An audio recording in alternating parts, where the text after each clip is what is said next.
So I have two favorite growth studies. I think the first is GitHub. And the thing that's fascinating about GitHub is now it's kind of a standard workflow tool, and but it wasn't always like that. There wasn't really an easy way to manage code repositories, open source projects, and that type of thing. And now GitHub is the standard. And what's really interesting about GitHub is one, kind of how they thought about the problem and kind of saw a need for it. Two, to build a product that has become so ubiquitous. Three, that they have multiple growth engines. One is they're a huge code repository, a free code source. Two, they're a social network.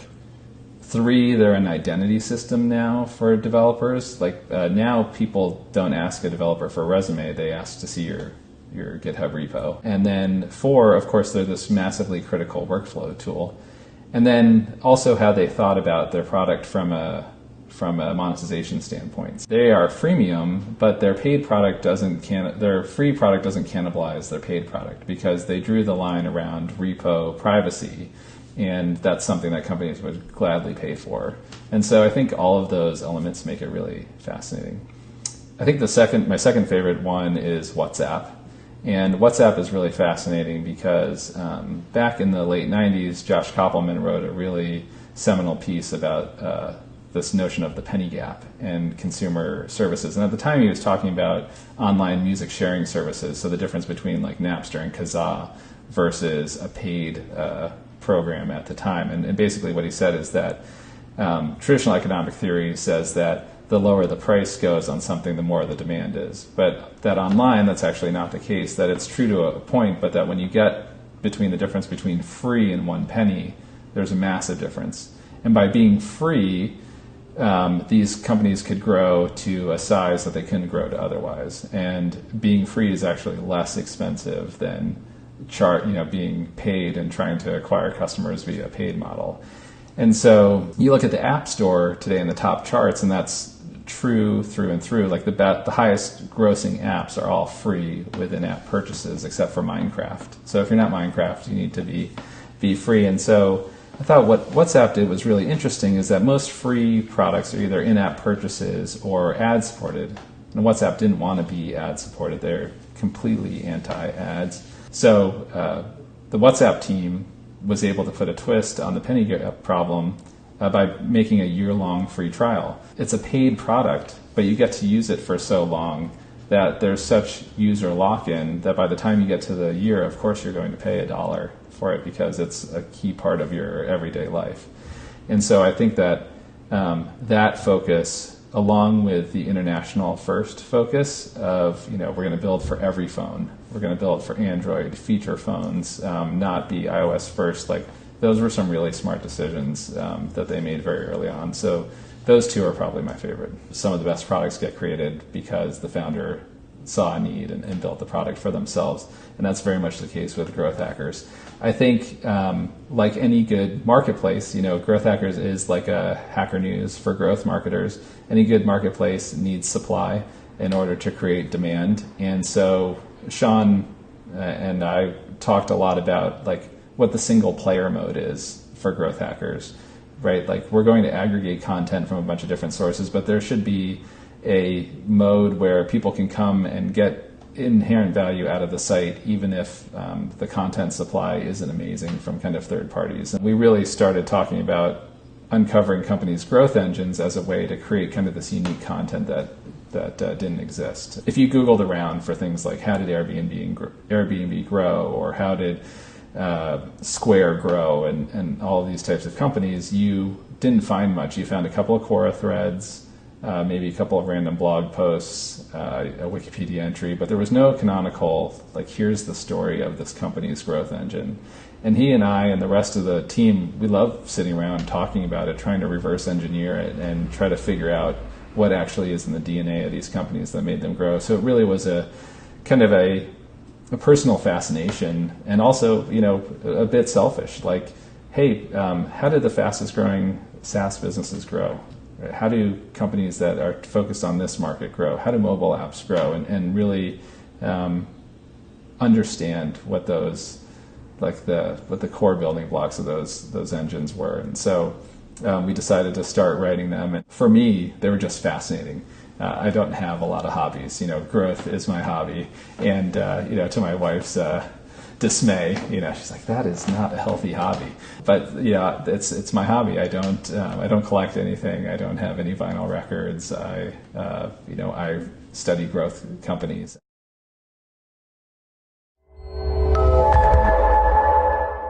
So I think the way that you have traction differs by the size of the company you're in and the stage of growth that you're at. But I think there's kind of three ways that I think about traction. So one way is Sean Ellis has this concept of a must-have score. And that's a very early stage measure of whether you have traction or you have a product that people want. That's a qualitative measure. And he basically says that if you have, so you ask people, how disappointed would you be if you could never use the product? If less than 40% of people that answer that wouldn't care, then you don't really have traction. You don't have a product that is a must-have. Now, obviously, as you get bigger, you'd like to have things that are more quantitative to measure. So then you can move to measures like Net Promoter Score. So if you have a Net Promoter Score greater than 50, then you have something that people generally really like. Or as you get bigger still, you start to look at your retention curve. And if your retention curve stays consistent over a long enough time horizon, that is essentially product market fit, right? That if people are retained for a very long period of time and it kind of flattens out, then that group of people is lifelong, quote unquote, lifelong user. So I think understanding whether you have traction really is stage dependent, and those are a few measures that I use at different stages. Trying to decide when it's time to go all in on growth is obviously a very scary proposition. So Mark Andreessen says that companies fail for two reasons. One is either they try to grow when they're not ready to, or that they don't grow fast enough once they are ready to. So it's a very critical juncture for any company. The decision of when to back up the truck is really business model dependent and kind of the market that you're going into. So some business models, being first is everything. So if your business is network effects based and you really need to really own that market and get user lock-in, like backing up the truck really fast is critical to winning. There's other models where maybe it's SaaS or something like that, where backing up the truck too early, your SaaS model is already going to be a major drain on your cash. And so accelerating that when you don't have product market fit is deadly. And so I think depending on the business model that you have is really going to determine what that point is. But I think you need to look at things like Sean Ellis's must-have score. If you have a really core group of passionate users, or you have a channel that is performing at a very high conversion.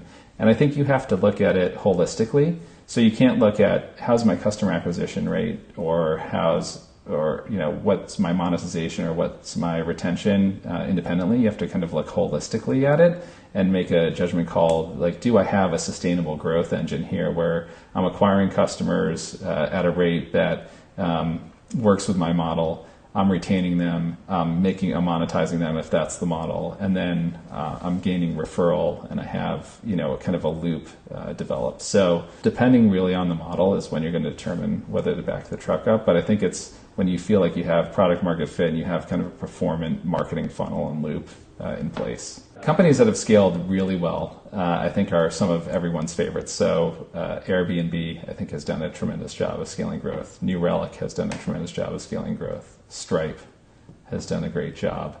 In the consumer space, you have companies like Snapchat and Nasty Gal and a bunch of new e-commerce companies that have really done a great job. And I think what they've all done that's been really unique is that they've keyed in on a few core insights about their business and used those to unlock really big growth. And we can dive into those specifically. But I think it's when companies have figured out something about their market or their business that their competitors don't know or haven't keyed in on, and then really driven hard to deliver on that. The companies that scale the best, ultimately word of mouth is the big driver.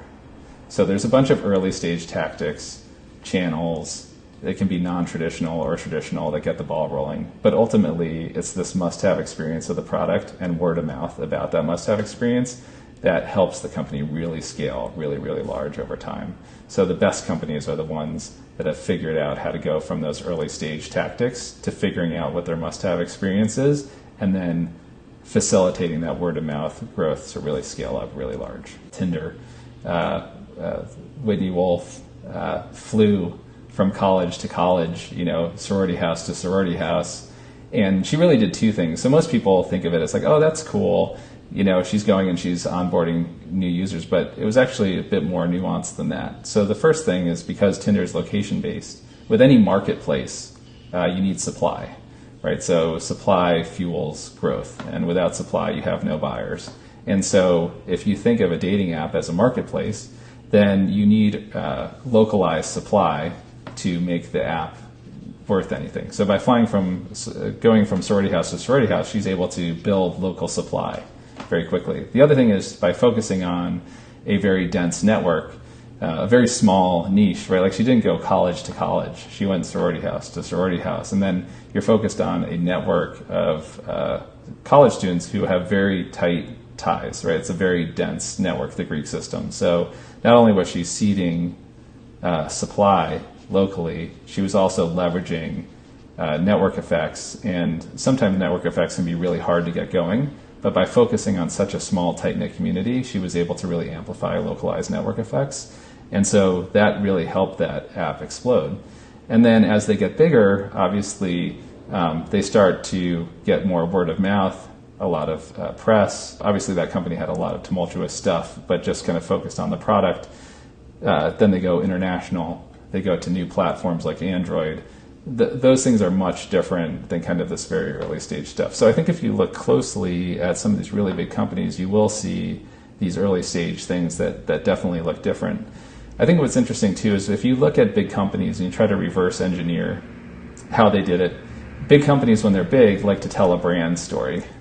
And so there is a lot of revisionist history and a lot of things that get kind of changed. And so you have to dig a little bit deeper to kind of, if you look at a company and try to reverse engineer it from what they're saying today, you will almost never figure out exactly what the growth engine was. You really have to go back and look at kind of early stage tactics to really figure out what are the scrappy things that they did.